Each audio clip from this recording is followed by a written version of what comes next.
Today on Pat's Car Garage, Part 2. Roll the intro. Let's get rid of the beans. So, I don't have a trans jack. Weld that. I have a welder, so why not just vzzt. Broken, unfixed, but crappy piece of junk.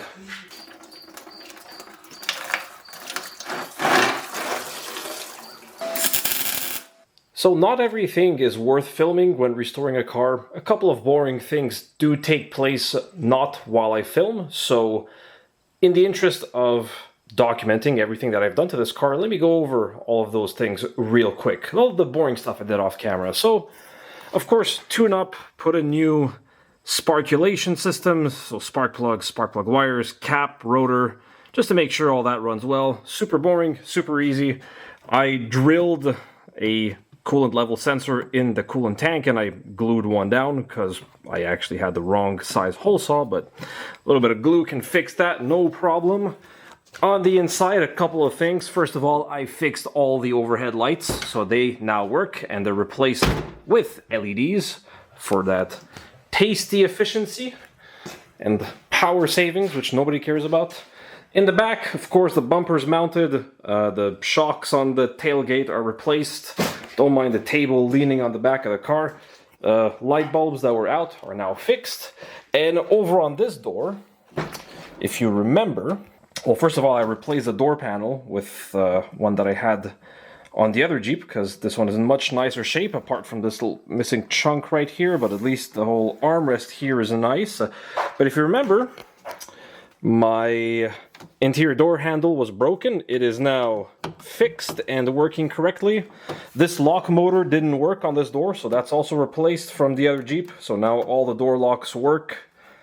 I think that's about it on the interior. It was kind of annoying, but the center console is still broken. That I'm not quite sure how I'm going to fix that, but I'll come up with something.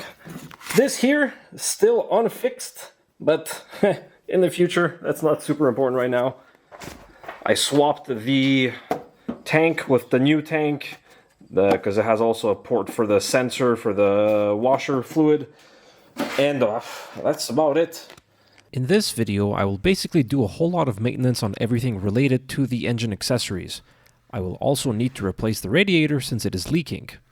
With that, I will replace the water pump, thermostat and thermostat housing, and all the rubber hoses, of course. I also want to reinstall some of the modifications I had done to the previous Jeep, such as the high output alternator and the main power and ground wires. There are also some sensors I will be replacing, with the goal to get the engine running properly and to have a good baseline should other problems pop up. Quick intermission here. I want to install the exhaust headers I was running on the blue Jeep, but the flange studs are loose in the hole, so I will quickly tack weld those in. This will make installation and removal of the headers much easier in the future. My old nemesis. The intake manifold bolts. The top bolts are pretty easy, it's the bottom ones that are really awkward to get to. My advice is as follows. You will need a whole bunch of different socket lengths, extension lengths, and U-joints on your extensions. Every single manifold bolt on the bottom requires a different combination of those three to remove. Don't spend too much time on any one combination, it'll either work or hit something in the way. It's best to just quickly try a different combination.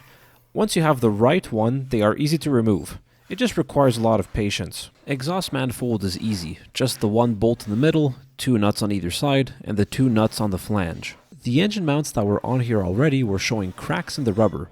They weren't completely broken, but the best time to change the mount on this side is whenever you have the intake manifold off already. I have 2 good mounts from the other car, so may as well change it now. I had already flushed all the old coolant out with tap water and done a few extra flushes with distilled water. Now I will drain the cooling system again in preparation to remove the radiator. This new gasket was absolutely terrible. It leaked vacuum through the gasket somehow. Never seen that before. But more on that later. Suffice it to say I had to remove the exhaust and intake manifolds a second time to change this gasket. We can quickly speed through the reassembly here. I replaced all 12 of the fuel injector O-rings and I put a new gasket on the throttle body. All the parts have also been thoroughly cleaned inside and out, which is why the intake manifold seems particularly shiny in this shot. Next up, the heater core hoses. These love to get stuck on, so the best bet is to just cut them off. The radiator hose is usually more easy to remove, but it's also getting replaced, so no hard feelings about reefing on it to get it off. Thermostat housing and water pump.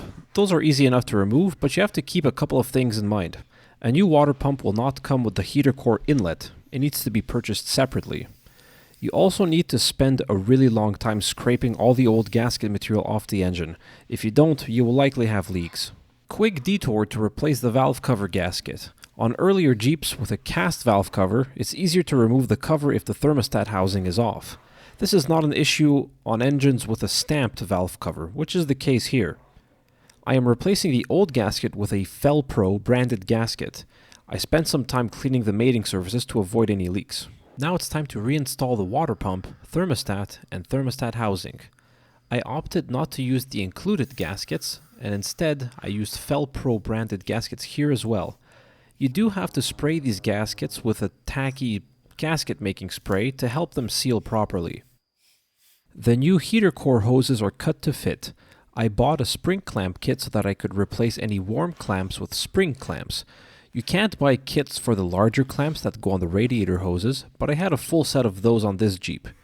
The smaller clamps that go on smaller diameter hoses do come in kits, so you can easily have all the sizes you need. Should not take this long to change an alternator. The field windings should be just a plug you plug into the darn alternator, not 4 rusty nuts that you have to wrestle with. God damn, Chrysler, what are you doing? It's not hard to design a car. There you go, alternator's gone. Okay, so the next thing I have to do, I'm going to do this off camera, I have to pull apart these wiring looms to replace these old wires with my upgraded kit, but that's quite boring, so we'll be back soon. So I wanted to do an electric fan conversion, and I will. The thing is, you have to have enough room between the water pump and the radiator, and in order to do that you have to find bolts for the water pump to bolt the pulley to, but the bolts that go in here are a really weird thread. They're either 10-24 or maybe 3/8 24 threads per inch, but whatever, they're weird. Instead what I did was I just put the nut on the coarse side of the stud, the one that faces out where normally you'd bolt the fan clutch to, and I just ground down the stud with a grinder. So there you go.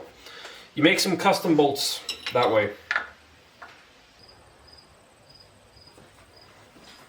You got the water pump on, and with an electric fan, working on the accessories is going to be super easy. So that's going to make a real pain point on these cars is going to be fixed. Because fishing the fan out of here and the fan shroud was always a giant mess. So yeah, let's go electric. This is going to work fine. And there should be enough room to fit the electric fan down here. In theory, of course. In practice, we'll see. Back to our massively sped up programming. I'm changing the engine mount on this side as well. This one is a lot easier to get to since it's out in the open. I just recommend you use all your socket extensions to get the 2 top bolts out really quickly. The side bolts are easier to get to if the alternator is out. A good thing to do while you are in here is to clean up the main engine ground. The ECU and a lot of its sensors ground right here.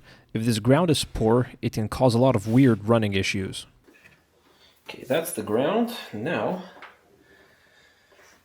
we need the power. Yeah, let's put the alternator in. Let's put the alternator in first.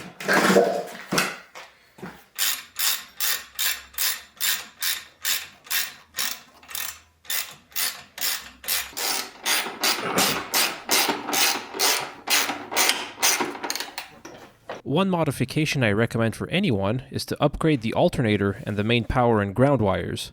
This solves a lot of electrical issues and prepares your car to accept any power-hungry modifications, be it an electric fan conversion, a winch, an upgraded stereo, or whatever else. There is no downsides to this, and when it's cold out, it helps your engine crank faster and recharge the battery faster. So now, a part that actually needed to be replaced, the radiator. This radiator was leaking. I originally wanted to use the radiator from my old Jeep, but honestly, that one was pretty knackered too, so I bought a new one instead. Which means it also has a good transmission cooler built into it, which saves me from having to put together a bracket for an external cooler. I do eventually want to run an external cooler as well, but I'll hold off on that until I can do a clean installation.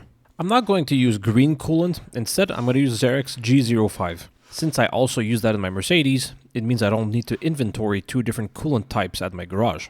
As of the 2000s, this is actually the coolant used by Chrysler in the 4.0 and all their other engines. In general, as long as you flush all the old coolant out, you can use any more modern HOAT-based coolants instead. It is bad to mix different coolant types as they're not all compatible with each other, and that can lead to some issues. Once again, I'm pulling the front clip off, so let's just skip to where I'm done with that. That's right, the power steering cooler is getting mounted with structural grade zip ties. Last thing to do is to drain all the old power steering fluid out of the steering gearbox, reinstall the pump, reconnect the lines, and bleed the system with fresh fluid.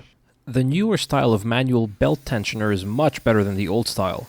Of course, the automatic one found in WJs is the best one, but at least this one is easily adjustable via the top of the pump, unlike the old one which was adjusted from under the pump, which required you to remove the airbox to access.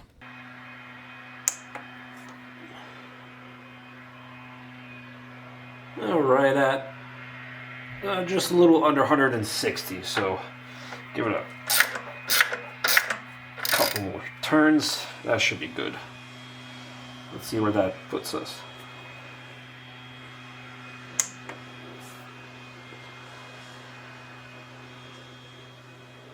Yeah, I'm happy with that. Alright, tighten up the pulley.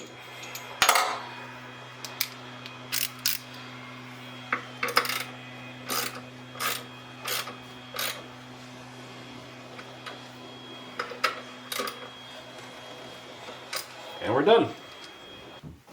So, that'll be it for this video.